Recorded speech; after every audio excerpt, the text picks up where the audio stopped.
भाजपा को हराना था, इसलिए 2 बार मुख्यमंत्री बनाए, लेकिन चाचा फिर पलट गए।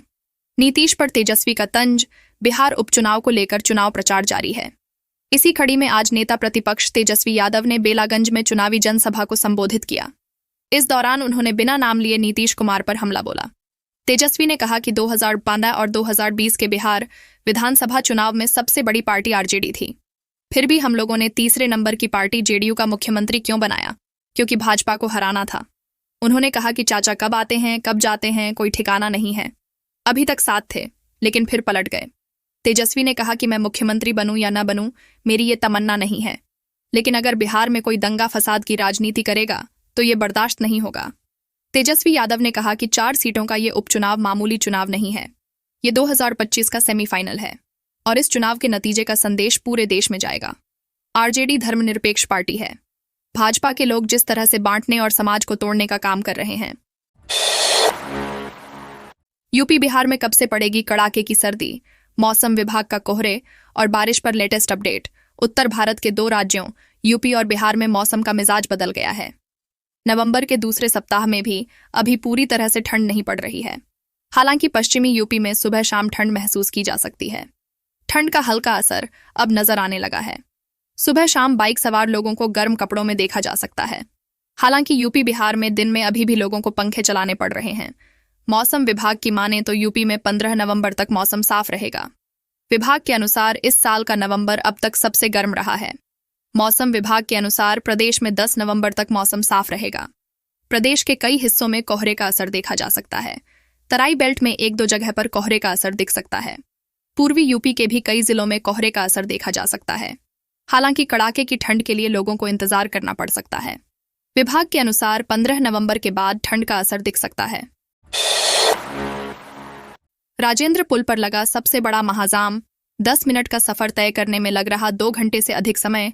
उत्तर व दक्षिण बिहार को जोड़ने वाली लाइफलाइन राजेंद्र सेतु इन दिनों जाम के लिए काफी चर्चित हो गई है। राजेंद्र पुल के सड़क मार्ग से गुजरने वाले 4 पहिया एवं 2 पहिया वाहन चालक पुल से गुजरने से पहले पता लगा लेते हैं कि राजेंद्र पुल की क्या स्थिति है, तभी बेगूसराय या पटना की ओर निकलते हैं। छठ पूजा को लेकर इन दिनों राजेंद्र पुल पर वाहनों की आवाजाही बढ़ गई है। विगत कई महीनों से एसपी सिंगला कंपनी द्वारा पुल की मरम्मती का काम चल रहा है। इस वजह से राजेंद्र पुल पर 1 वे ट्रैफिक परिचालन किया जा रहा है। पुल की मरम्मती का कार्य चलने के कारण पुल बंद रहता है। लंबी अवधि बाद भी अब तक राजेंद्र पुल के सड़क मार्ग की मरम्मती काम पूरा नहीं हो सका है। इस वजह से लोगों में आक्रोश भी है। पिछले दिनों मुख्यमंत्री नीतीश कुमार के कार्यक्रम से पहले डीएम तुषार सिंगला ने भी राजेंद्र पुल की मरम्मती कार्य का निरीक्षण किया था। इस दौरान रेलवे और एसपी सिंगला के अधिकारी ने आगामी मार्च से अप्रैल माह तक मरम्मती काम पूरा करने का आश्वासन दिया था। बूथ लुटेरे को लाठी से नहीं पीटा जाएगा तो क्या? सुधाकर सिंह ने फिर धमकाया। नीतीश के मंत्री को दिया जवाब। रामगढ़ में 13 नवंबर को उपचुनाव होने वाले हैं। ऐसे में नेताओं ने भी एक दूसरे पर जुबानी वार पलटवार तेज कर दिया है। बक्सर के राजद सांसद सुधाकर सिंह ने भाजपा के कार्यकर्ताओं को लाठी से पीटने की बात कही थी, जिस पर बीजेपी मंत्री संतोष सिंह ने जवाब देते हुए कहा था कि हम लोग भी लाठी रखे हुए हैं, हमारे समर्थक भी लाठी का जवाब देंगे, चूर चूर कर देंगे और उंगली काट लेंगे। इस पर फिर एक बार बक्सर लोकसभा सांसद सुधाकर सिंह ने जवाब देते हुए कहा, बड़ा हमला किया है। उन्होंने कैमूर में एक जनसभा को संबोधित करते हुए कहा कि यह सभी लोग बूथ लुटेरे हैं, इनको लाठी से नहीं पीटा जाएगा तो क्या उनका फूल माला से स्वागत किया जाएगा? यह लोग प्रशासन के दम पर बूथ लूटने का काम कर रहे हैं। कल रात को मेरे 3 कार्यकर्ताओं के घर पर पुलिस ने छापा मारा। क्या यह न्याय है? अगर न्याय है तो भाजपा के पूर्व विधायक अशोक सिंह के घर पर छापा मारिए। मैं चैलेंज कर रहा हूं कि वहां पर करोड़ों रुपए मिलेंगे।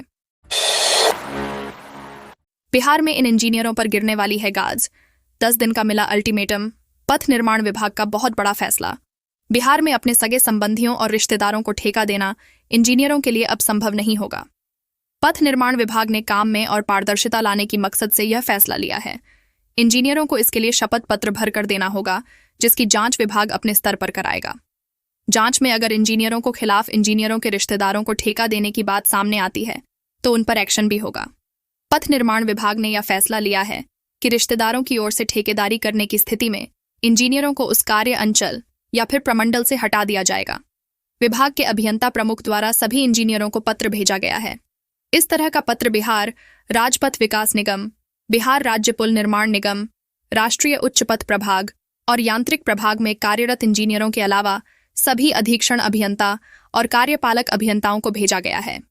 इस पत्र के माध्यम से विभाग द्वारा यह स्पष्ट कर दिया गया है कि इंजीनियर खुद के अलावा अपने अधीनस्थ कार्य करने वाले सभी अभियंताओं से स्टाम्प पेपर पर शपथ पत्र लेकर 10 दिनों के अंदर विभाग को उपलब्ध करा दें। बिहार में नीतीश सरकार लेगी बड़ा फैसला, बेतिया राज की जमीन कब्जे पर के पाठक के एक्शन पर उठाएगी कदम। बिहार सरकार ने बेतिया राज की जमीन पर अतिक्रमण को समाप्त करने और इसके प्रबंधन को सुदृढ़ करने के लिए विधेयक लाने का फैसला लिया है। राज्य के राजस्व बोर्ड के अध्यक्ष के पाठक ने इस दिशा में कदम उठाते हुए एक आदेश जारी किया है, जिसमें बताया गया है कि दिसंबर 2024 में विधानसभा के अगले सत्र में एक विधेयक पेश किया जाएगा। इस विधेयक का उद्देश्य बेतिया राज की पूरी संपत्ति को राज्य सरकार के अधिकार में लेना है, ताकि अतिक्रमण को प्रभावी रूप से हटाया जा सके। बिहार सरकार ने भूमि सर्वेक्षण के माध्यम से बेतिया राज की भूमि की पहचान कर अतिक्रमण हटाने की प्रक्रिया शुरू कर दी है। विधेयक पास होने के बाद इस काम में तेजी आने की उम्मीद है। अधिकारियों का कहना है कि जमीन की पहचान कर उसे सरकारी नियंत्रण में लाने से इसे कानूनी रूप से सुरक्षित और संगठित तरीके से उपयोग में लाया जा सकेगा। बेतिया राज की जमीन का कुल क्षेत्रफल 15,368 एकड़ है, जिसमें से 15,215 एकड़ बिहार में और शेष 143 एकड़ उत्तर प्रदेश में स्थित है।